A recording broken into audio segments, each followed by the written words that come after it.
Hi, this is Joe Satriani, and you're listening to and watching us on Sonic Perspectives.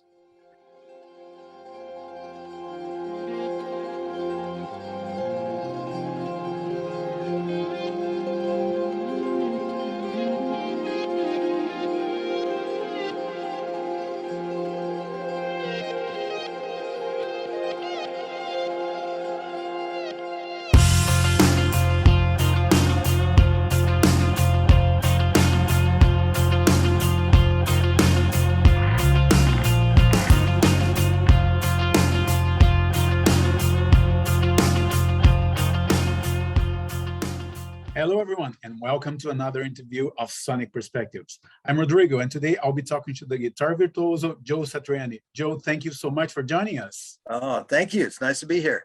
Yeah, it's a big day for you today with the new single being revealed. But first, let's talk about your art exhibit. You're doing two events showcasing your paintings on canvas and also on a few guitars, right?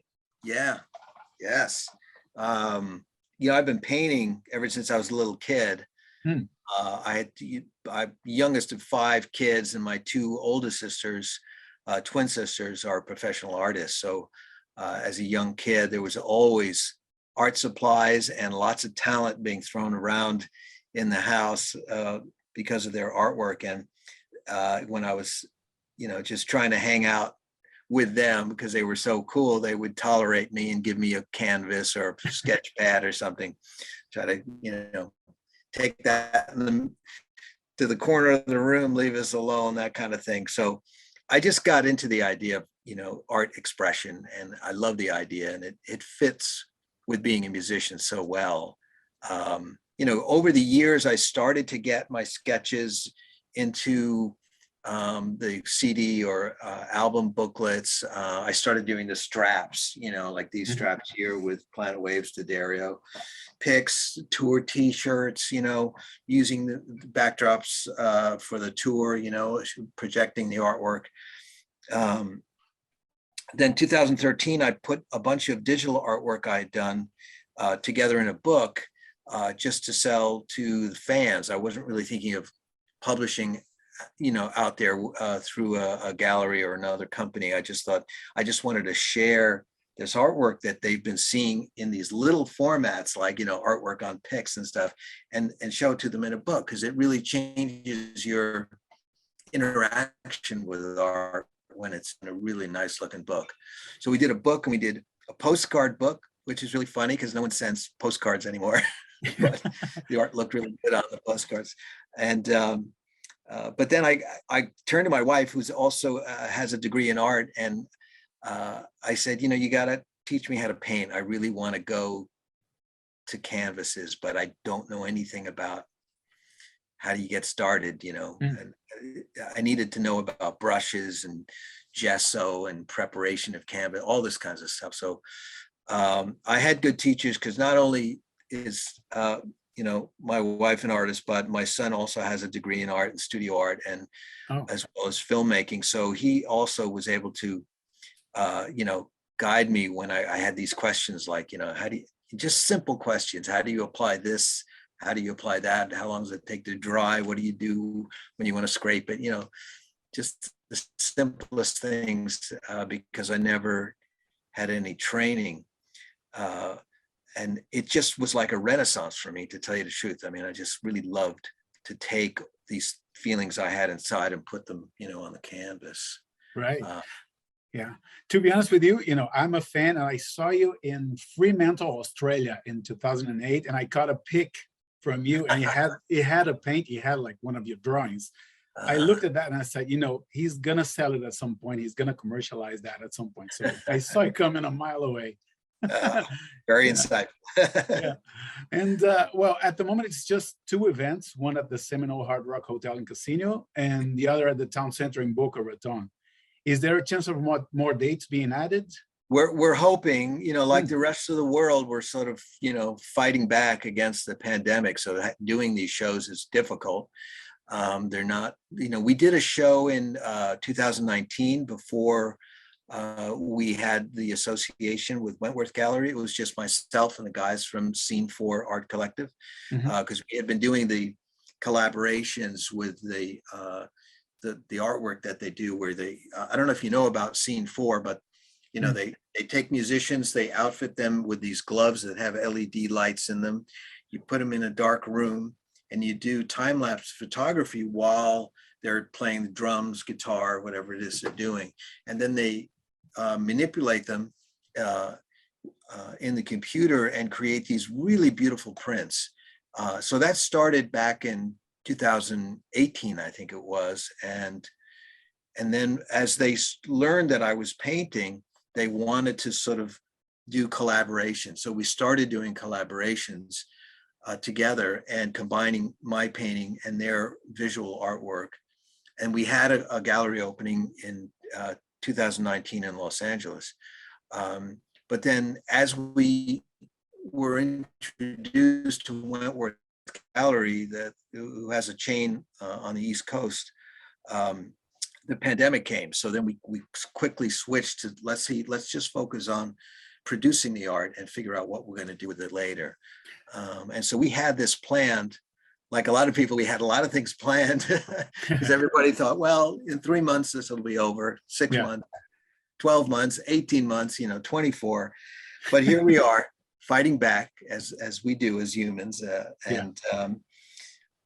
We are hoping that, I think they have a little over 100 pieces from me now. We're hoping it can get up to about 300 pieces, and I'll eventually get to all of the galleries. But we have to space them apart, each of the openings. But all the stuff is available online, but that's really not part of my business. That's gallery business, how they work that out. Yeah. Well, I'm in Canada. I'm in Toronto, Canada right now. I hope that I get to see you here at the AGO, Art Gallery of Ontario, sometime. That'd be great. It seems fitting for that kind of museum. So yeah, we'll see. Yeah. One recurring theme in your song titles and also in your art is aliens. Talk to me about the fascination you have with that subject. Is it from your early days, from your childhood, or where did that come from?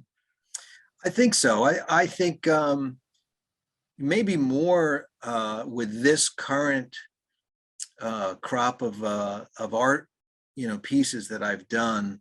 It's a bit more like social commentary about. I'm kind of like looking at how the rest of the world relates to this phenomenon of UFOs and aliens.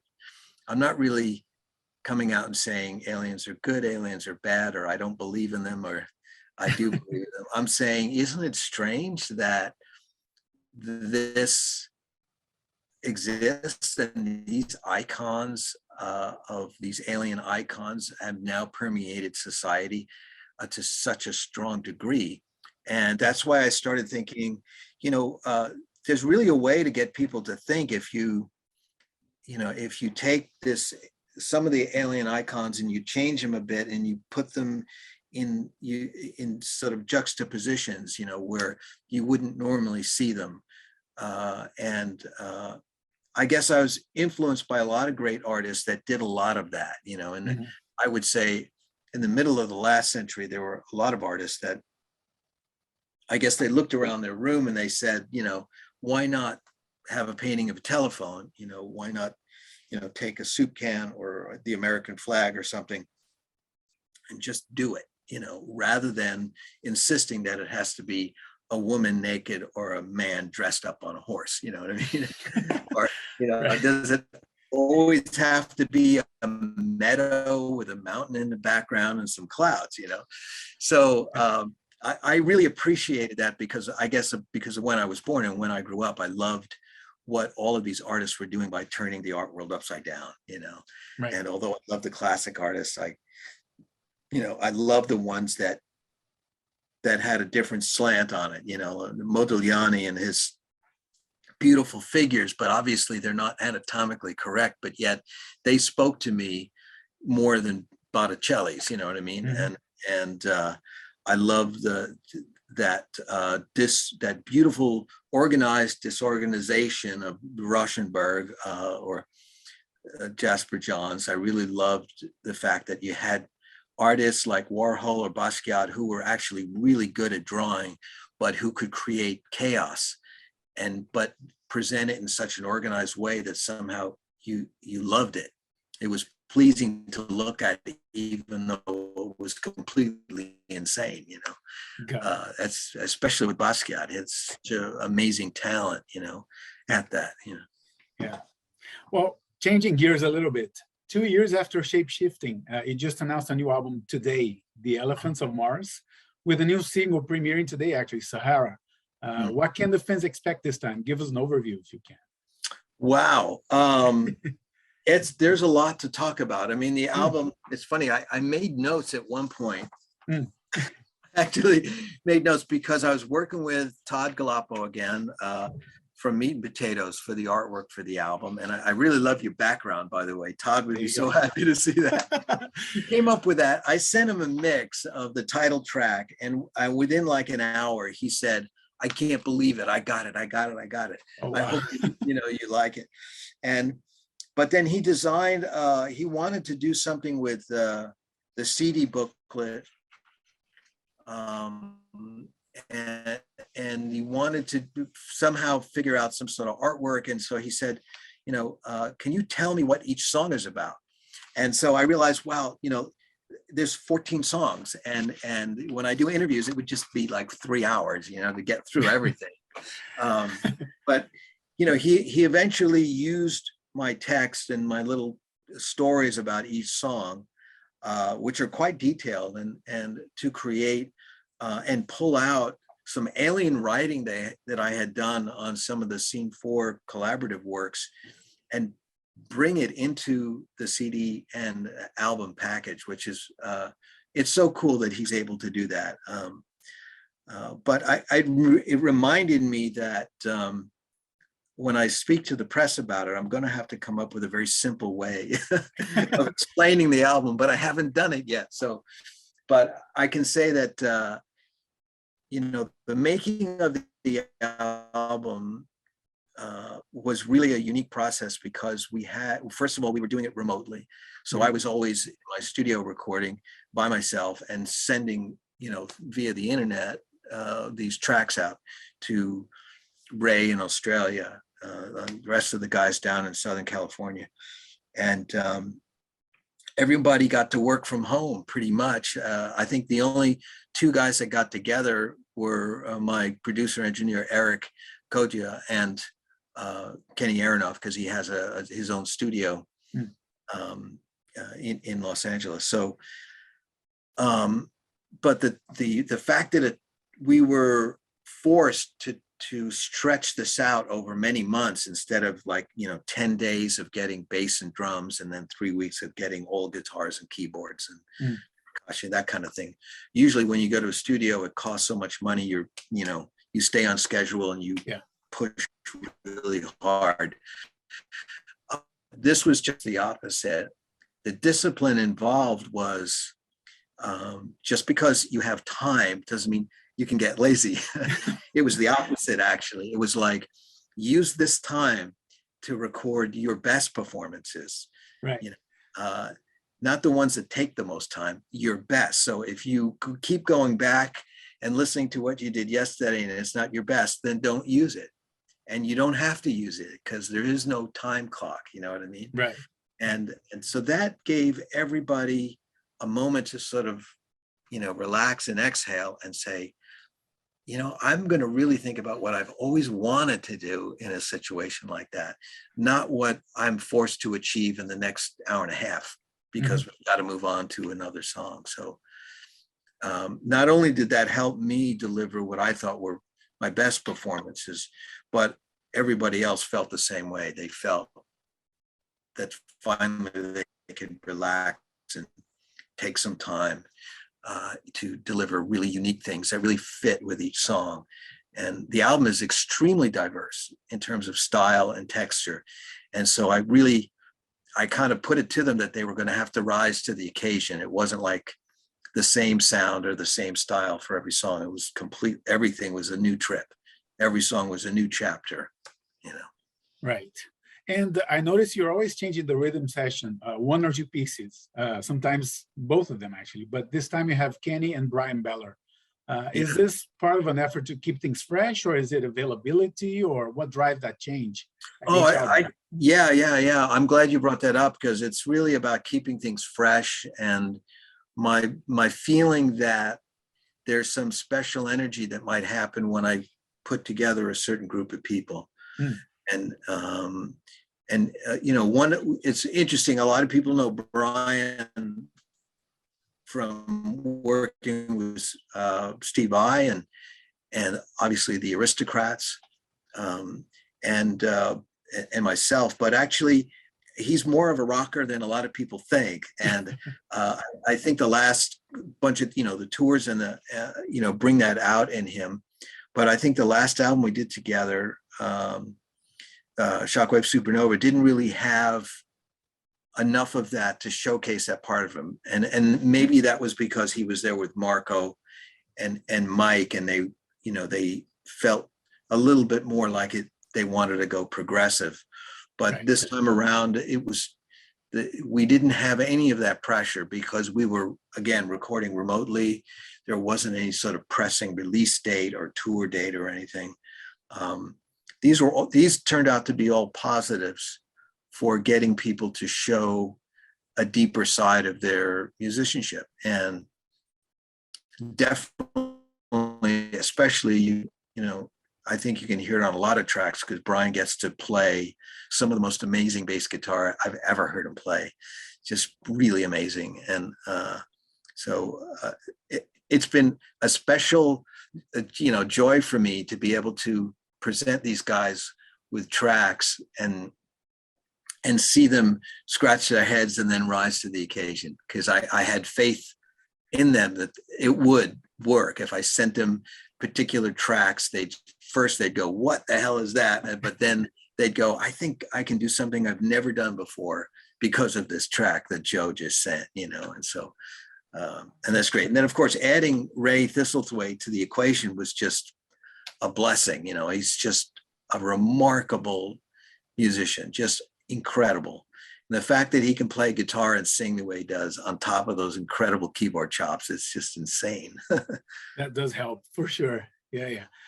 Well, usually when we do interviews like this, I listen to the whole album beforehand, but this time it was only Sahara. So I hope it comes down in the next couple of weeks so that I can have access. Oh yeah. You're definitely sorry to put you at a disadvantage. Yeah. Okay. Yeah, the album is, boy, how would I describe it? I don't know how to describe it, but yes. Well, the first, when Steve and I finish our albums, we're always the first to play. We trade the albums with each other because we are brutally honest in our critique of each other's work. It really helps us as musicians, and we can talk to each other like no one else is going to talk to us. So yeah, and I think we're all always a bit nervous. We're always thinking like, I wonder what Steve's going to think. I wonder what Joe's going to think. That just comes from being friends for so long, Right. Bit of a healthy competition going on.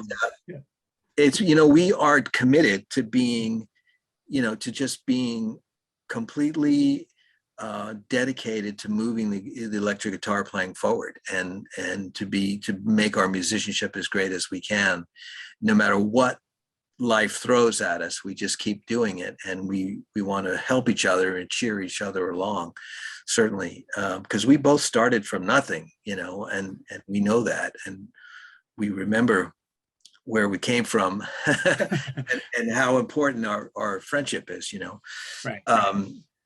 So but I think as we said to each other, wow, your new album is like ridiculously amazing, and it's your best work. So I think we're feeling really good that we're going to give our audiences the best that we could have ever given them, and that's kind of like, that's the most important thing. I think sometimes sometimes you have success with stuff that you don't think is very good, and it makes you feel guilty. And but this time around, I think both of us are feeling like we really laid it down and we gave it all we had, and it's going to stand. Both records will stand the test of time, and make people happy, which is what we really want to do. Awesome. And back when What Happens Next came out, it was mentioned that you'd be working on an album with Glenn Hughes on vocals, or Yeah, it might happen. Is that still the plan?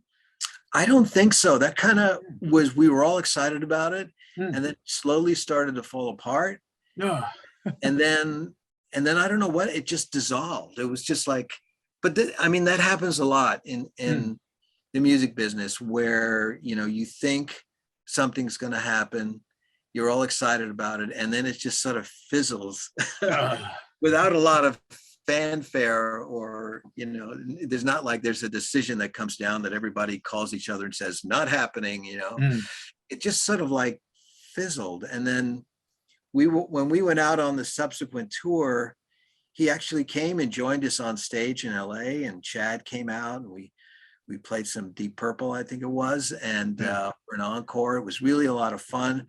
But even then, it seemed like he had moved on. He wanted to do something else. So, but that's cool. I mean, you know, in this world where we have to act on our artistic impulses, you have to allow people that freedom to just change their mind. Because if they're not into it, suddenly they can't fake it, you know? Yeah. But yeah, he's been out there doing a great thing with Dead Daisy. So, I mean, yeah, he's happening, you know, he's still singing and playing great. Yeah, for sure. And would you say you're influenced by the new generation of guitar players, or do you stick to what influenced you when you started? Well, I can't really change, you know, who I am. But I have to say, every day I check social media and I see the most amazing young guitar players playing the most amazing technical stuff I could never play. But I still think that maybe I could, which I know I'm kidding myself, but I just love watching them play at warp speed on 10-string guitars. And yeah, I just think it's so good. I'm so proud of that new generation of players who've decided to take the guitar to some new super high level. I just think it's great. And so I watch them all the time, and I really can't learn from it, but it helps me learn more about my own playing, which is, you know, and the main thing is I just enjoy it. It's just, you know, gets my heart pumping fast when I see somebody doing stuff like that. And I go, wow, you know, that I know how hard that is. You know, I mean, they are doing stuff. They're part of a group of people. There aren't many of them on the planet. I mean, they are a special group. And I wish the commercial music world would help them a little bit, you know, give them a little coverage, you know. Right now, they're just living on social media with, you know, 10 or 20,000 likes or something like that. But, you know, it takes a lot more than that to support a musician who's willing to put in that much work and time into becoming so fabulous, you know. I mean, that's really, really amazing, you know. Yeah. So anyway, I'm working on it. I could sit there and I got my guitar and I go, let's do that. You know, it's great because sometimes it's like an 11-year-old girl from China or something. Right? You know? Yeah. Yeah. Well, I for one love the fact that you can shred, and you could shred even more if you could. But your choice is always to serve the song first and foremost. Is that a fair thing to say? You know, as a fan, that's my perspective anyway. Yes, yeah. I just, if I need to play really fast, then I'll do it if I think it really works in the song. And the album's got some really crazy shredding on it. I think the song Sahara is definitely a more traditional rock song in that way, and it's arranged more like a current pop song in you know, where we put the breakdowns and the instrumentation and stuff like that. Just the fact that there's a distorted guitar means that it's not current, you know. I mean, current hit music doesn't have any guitar in it, so, right? Yeah. Any real guitar anyway. So, you're right. I just have a natural inclination to slow down and only play the right notes. I benefit from the fact that I've had a very long career, decades long. I've sold over 10 million albums. People know what I can play and what I can't play. So I really don't need to demonstrate anymore. Yeah. If I was 17, I would be demonstrating like, like some of the players I see on Instagram. That's what they should be doing. They should be showing all their stuff all the time because they want to get known, they want to get started.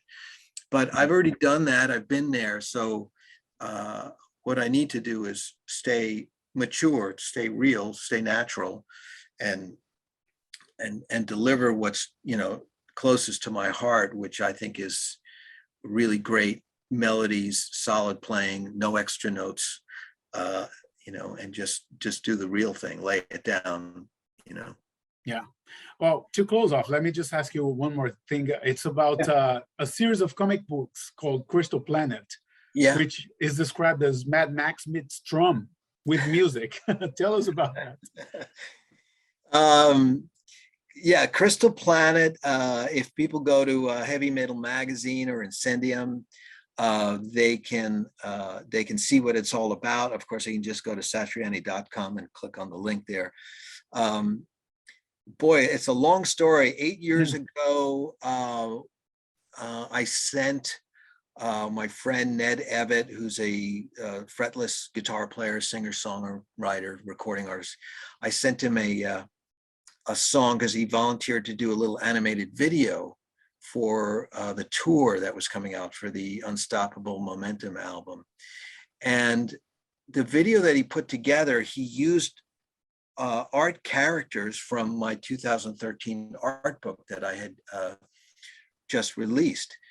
And once the video was put together and I started watching it on tour, we both wound up thinking this is bigger than what we thought it was. It's asking us to do something else. And so after a bunch of conversations, we came up with the concept of this epic science fiction story called Crystal Planet, about our reluctant hero who slowly realizes that he is involved in an epic time warp battle to save Earth, to reconnect with his father, to reconnect with his girl,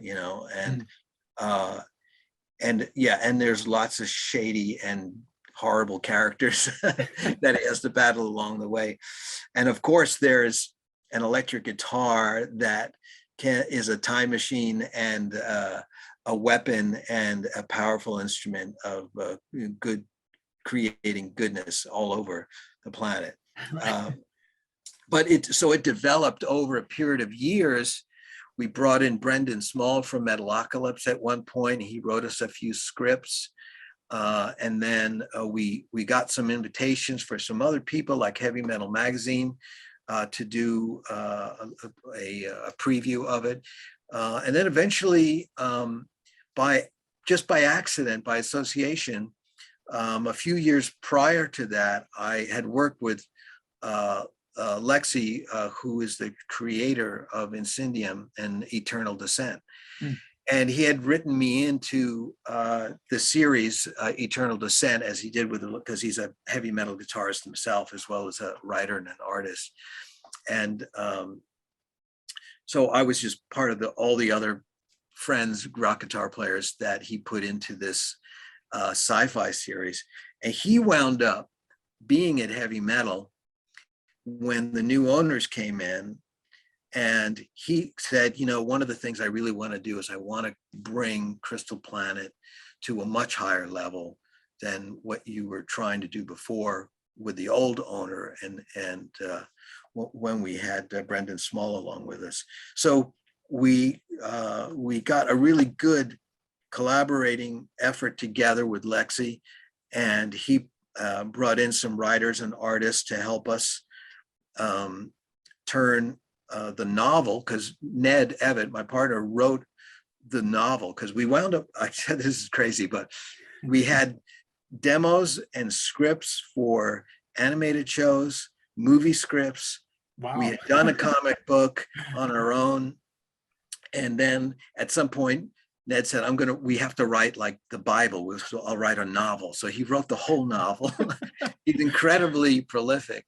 And so we gave all this information to Lexi and his team. And we said, yeah, if you can figure out how to squeeze that all down to a really intense, beautiful comic book series. And so he came up with the idea that Incendium and Heavy Metal would produce not only the 2 comic book series, but also 3 graphic novels based on Ned's novel of Crystal Planet, and then all of our scripts and all of the stories and all the character development that we had done in the past. So yeah, our ultimate goal is to get up there and make movies like Star Wars and Awesome. because the story is really big and it's a classic reluctant hero. It's like a Greek myth, I mean, but it's got this incredible sci-fi twist, and of course there's a guitar. That's also the central figure. Always. So, yes. Yeah. So very cool. Yeah. So we're very excited about that. We're very happy that it's out there and it's happening. Awesome. And last but not least, touring plans, anything, or when can we expect them to be announced? Yeah, I think in the next few weeks, we're probably going to be able to say something about what's going on. Everyone has been, day to day, watching over the territories where their tours are supposed to take them and trying to figure out if it's feasible. If we can get from one country to a next reliably. We typically, if we're, let's say, going to Europe, we may go through 15, 20 countries, and you can't afford to get held up at one border because of protocol. So we're waiting to hear back from all of our venues and promoters because we've had to postpone before. But I see light at the end of the tunnel. I think the situation will get better and better, and so I'm hoping for the best, and I think we'll arrive at a new normal that will bring musicians back to full touring, quite soon. Yeah, fingers crossed. Yes. All right. Thank you so much, Joe. All the best with the Elephants from Mars, and I'll keep an eye out for news about your work. Yes. Well, thank you very much. Hopefully you get to hear the new album soon. You may want to reach out to Melissa or whoever you're dealing with. She may have a link for you that you can, a private link where you can hear the whole album before you go to press. Will do. Thanks, man. Have a good one. Cheers. Have a good one. All right. See you.